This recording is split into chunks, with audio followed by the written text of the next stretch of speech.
water is wide, I cannot get home.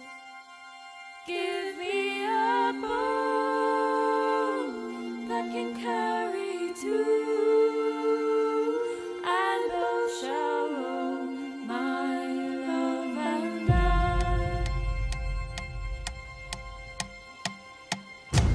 It's starting. Then will my love The storm. The war. back to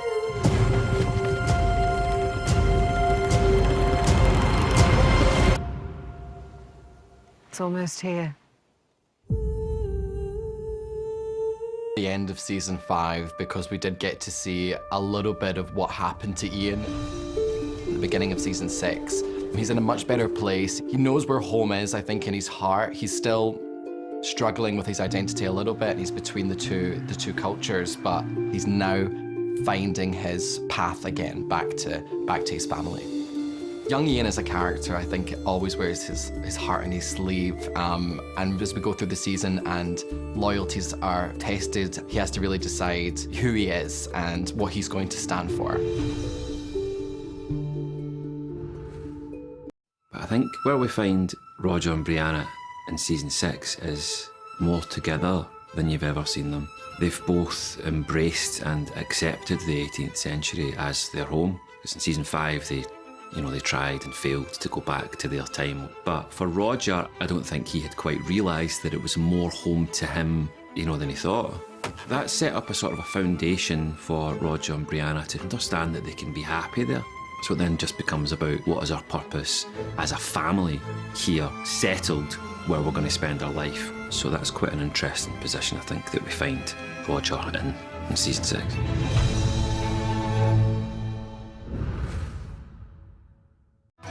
Season 6 really does pick up for Brianna personally in a way of very much keeping a close eye on her mother, but not in a way where she feels sort of suffocated by Brianna's care. Brianna has huge empathy for what Claire's going through, and she can recognise little signs that maybe other people can't. But as a couple as well, Roger and Brie, again, are just sort of resettling back into the Ridge after trying to leave in season 5, but realising that this is their home. So their story's sort of starting all over again now that they've made their peace in this century. I think it's very much like going back to chapter 1 and just living their life as a family, really.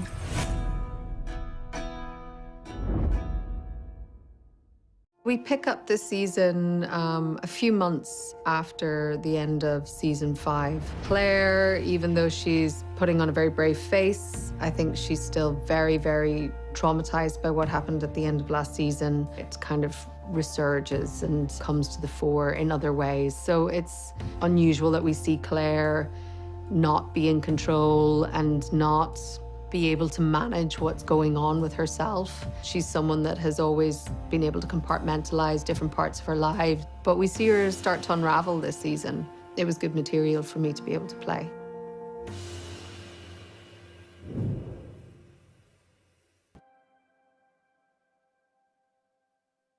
Well, I think Jamie's past almost catches up with him slightly, or comes back to haunt him, per se.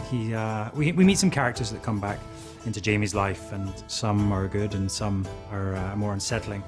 This season, we've had the build-up to this war of independence, this revolution, and Jamie Fraser's very much been part of that. He's been on the side of the British. He knows they're the losing side, and as we get closer to that point, the stakes are higher, but not only exterior and the sort of the country as a whole, but also Fraser's Ridge. We start to see that things start to turn. There's a real, I guess, a revolution within the home as well.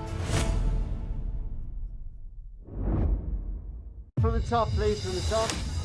Get ready. And action! What are you most excited about this season? It's lots of new things. Got a lot of new faces, new families. The Fisher folk, the Christie family. The Christie family are kind of a blast from Jamie's past as well. Lots of new characters, lots of new relationships, lots of potential drama. It's what Outlander does so well. Everyone's starting to find their feet, and some are still struggling. The underlying theme of the season is definitely that there's a lot more turmoil here. It's a very exciting season. We're most excited about working together again, aren't we? Well, that goes without saying. Wait, take that again, because I feel like you're not looking excited enough.